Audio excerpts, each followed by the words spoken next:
What's up, VC? Stavros, Spinning Greek, back from the den.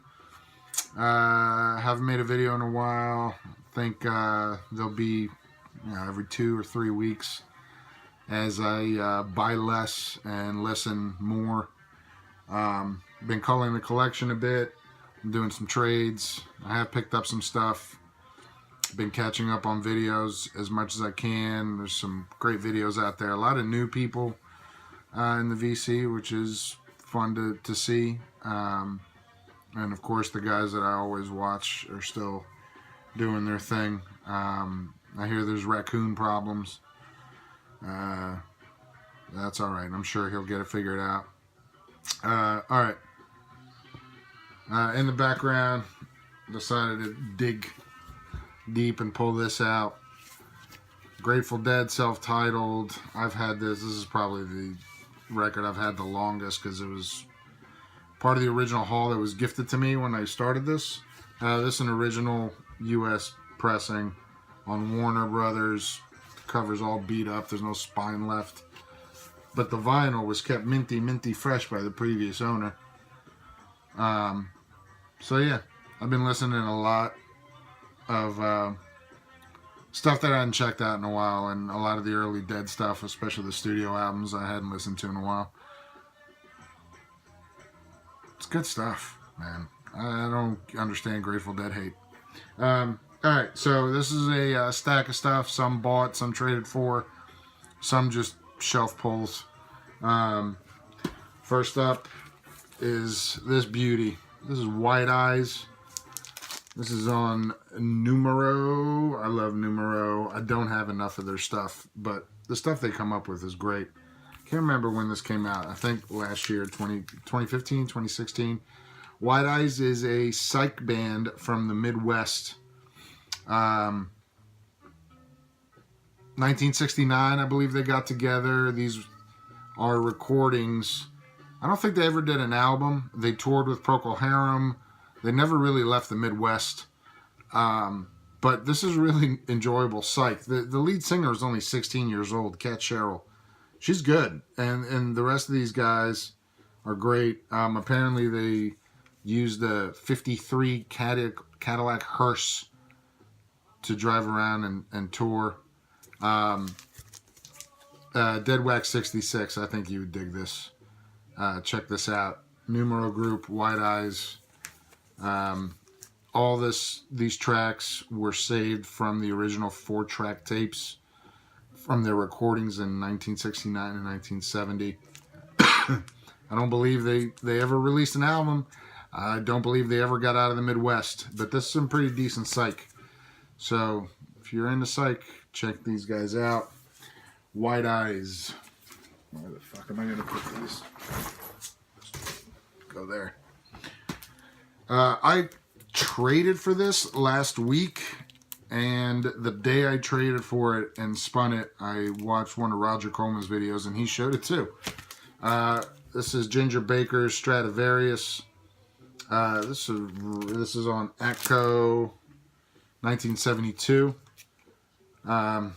These are all drawings by him, and I think it spells "Why is it easy to get?" Why is it so easy to get smack, and it's really hard to get a smoke? Anyway, this is with Fela Kuti,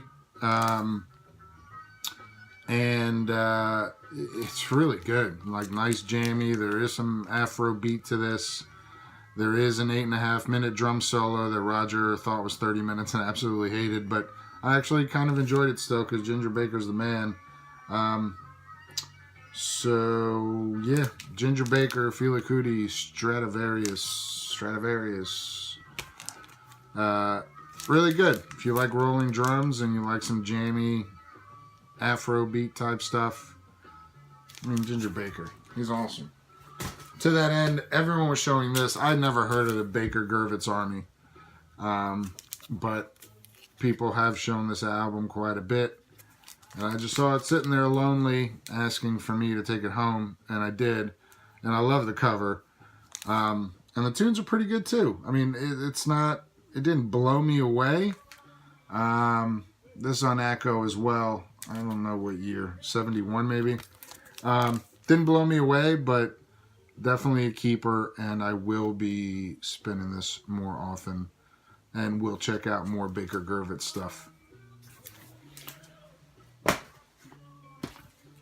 Alright, I picked this up simply because so many people in the VC have talked about this band. I will admit I had never heard of them. XTC. This is Virgin Records, 1978. White music. And boy, is it white music. This is just 80s. It's 1978, but it sounds 80s to me. I know that they are known for doing a bunch of other different stuff and being adventurous, so I will continue checking their albums out. But this one didn't really grab me that much. For all you XTC fans, I know the vinyl professor, James Griffiths. He loves XTC. I know J Party Jeff loves XTC. If you guys want to point me in the right direction with where to go with XTC, I would appreciate it. Because they can't be bad if all you guys like them. Real quick, I picked up this copy of Neil Young's After the Gold Rush. Not because I don't have After the Gold Rush, but because it had the poster. And I've never seen one with the poster in it. It's funny, actually, the XTC one too. I was at my local record store and some guy came in to do a bunch of, to sell a bunch of records. And it was me and one other regular in there. And as soon as he came in, we looked at each other. And as Mike, the guy at the store, was rummaging through and pricing and talking to the owner, we were like looking over his shoulder and conspiring. I want that one. I want that one. We both want that one. All right, rock, paper, scissors. Let's decide which one, who gets what. So we were, it was hilarious. There's nothing like regulars at a record shop when someone who's not a regular comes in to sell records and the owner knows it's going to be a feeding frenzy. It's hilarious. On that same trip, they gave me a really good price on Mothers of Invention Freakout.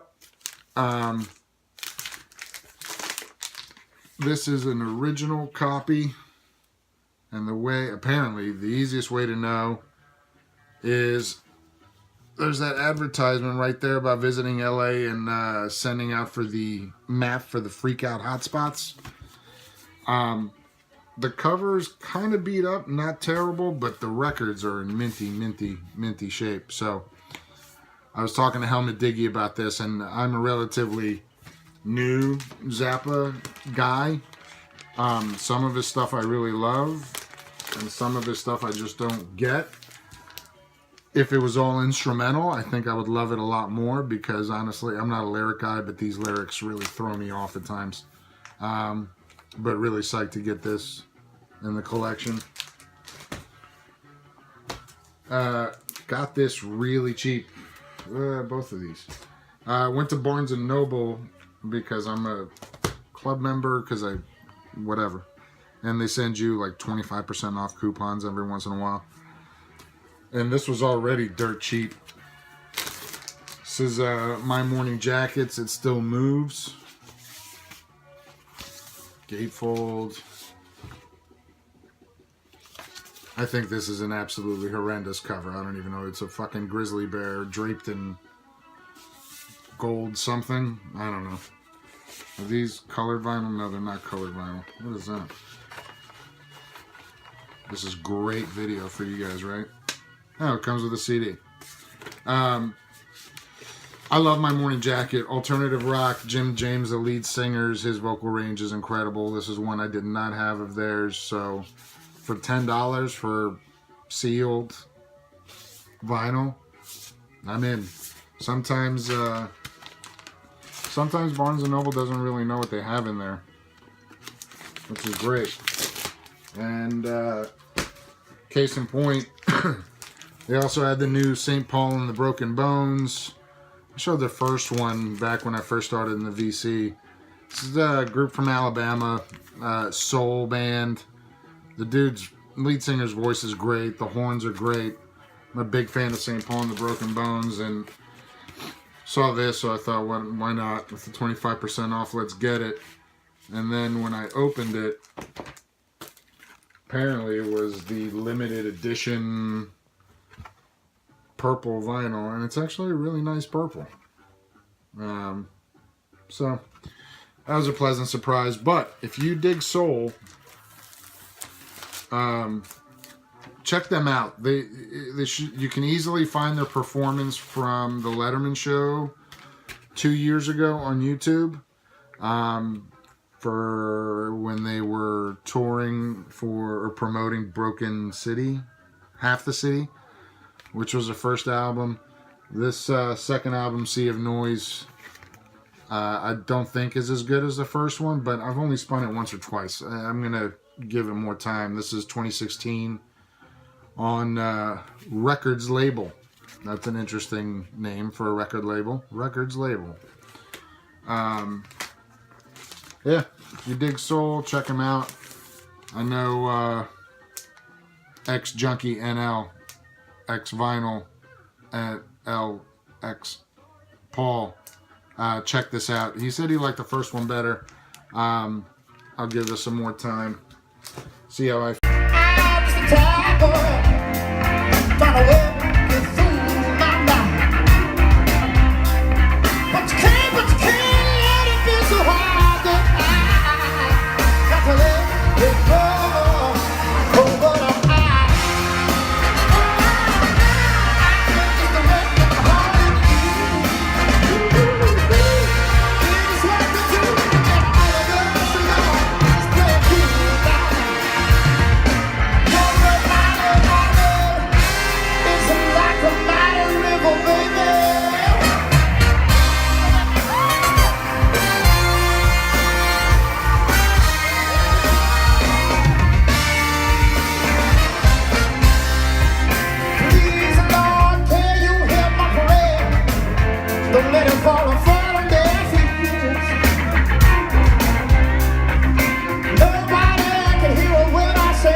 Feel shelf pull. I pulled this. I hadn't listened to this in a long time. This is Government Mule with John Scofield. Mule. Scofield, of course, the jazz guitarist. He played with Miles Davis and Herbie Hancock and all the big jazz greats. He's a jazz guitarist. And they do a great version of Pass the Peas on here. And a great version of Hottentot. I really like Warren Haynes. I love Government Mule, and they've been putting these live performances out with special guests. So I have this one. I have one that's reggae or dub, I think. I don't know. I've got Dark Side of the Mule, which is them covering Pink Floyd, which is awesome. I got Stone Side of the Mule, which is them covering Stones. But this is probably my favorite because there's some great jamming going on here. And I was listening to it and I was like, I don't understand why people don't like jam bands if they like jazz, just like jazz. And then I realized, oh, because the Scofield's on here. This is juicy. Gatefold, double LP. I think you can easily track this down. This is another Barnes & Noble pickup. And I was really psyched to see this. I didn't know they had reissued it. This is James Brown live at the Apollo. The Midnight Show from 1962. I was really psyched to get this. Fortunately, I'm not a huge fan of the sound on this. It didn't do it for me. So they don't need to reissue everything. This thing has a bunch of reissues. This isn't a good one. This is Polydor, originally 1963. I think this just got reissued this past year, 2016. Not a great sounding record, I'm sorry. It's too bad, too, because James Brown is James fucking Brown. I'm always jealous of Zeke the Vinyl Geek. He always finds these awesome James Brown albums in good shape. I can't find any James Brown in good shape. So I settled for this, and I was not happy. Oh well. I did find a different James Brown, a different dig, but those digs I haven't listened to, so I'm not going to, I'll show them later. This I found in my local record store and was pretty psyched. This is Barry Goldberg, Street Man. I've been listening to, oh yeah, there's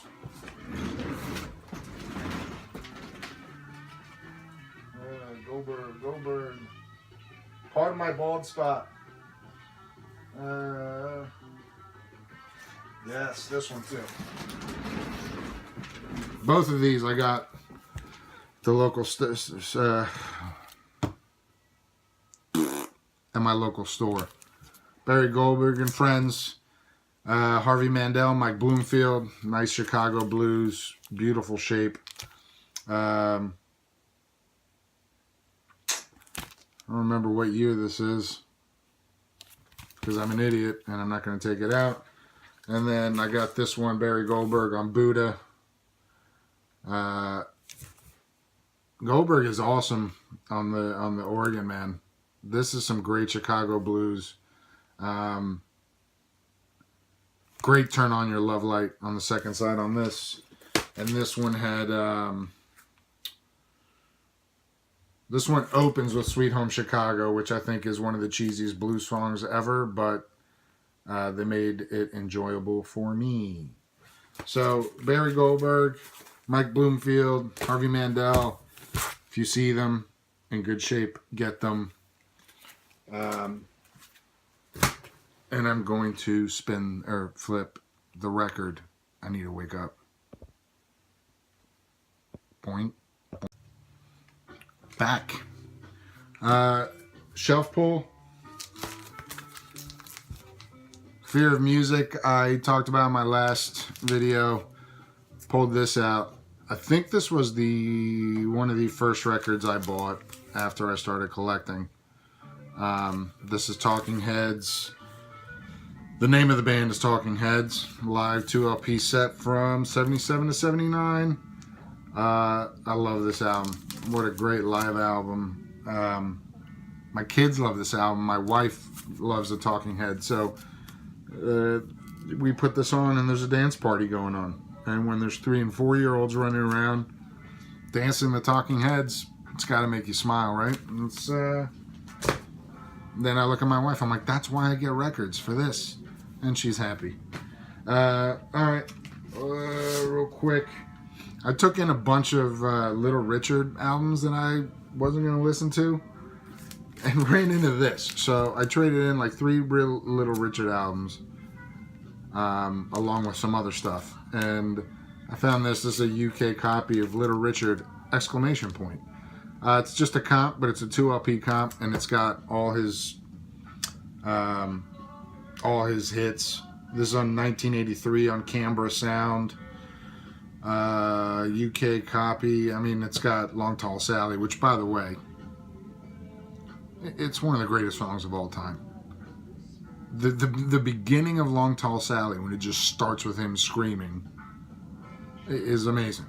And Lottie Miss Claudie, Hound Dog, Good Golly Miss Molly, Short Fat Fanny, Tutti Frutti, Groovy Little Susie, all the great funny songs, and my kids love making fun of him on this picture. So this could be had for really cheap, and it's got all the Little Richard you would want. And for somebody who's running out of space, I don't normally do compilations, but if I'm running out of space, so why have 4 Little Richard albums when I can just have one with all his hits, right? Makes sense, kind of. Am I growing up? No. And then lastly, there's a new brand new album, Strand of Oaks, Hard Love. This is on Deep Grooves, Dead Oceans. Came out 2 weeks ago. Strand of Oaks' first album, I don't have on vinyl, but I do enjoy it quite a bit. I don't know why I never got on vinyl. I probably will. Looking at this guy, you would assume you're into some really heavy shit. You're not. It's not too heavy, but it's enjoyable. Good guitar work. Some of it is blistering, but not the whole thing. Parts of it border on pop rock, alt rock. But this was enjoyable, and I think it's on some sort of stoner green vinyl, I believe. Yep. Green with white haze, smoke splatter. Hard Love is the album. Strand of Oaks is the artist.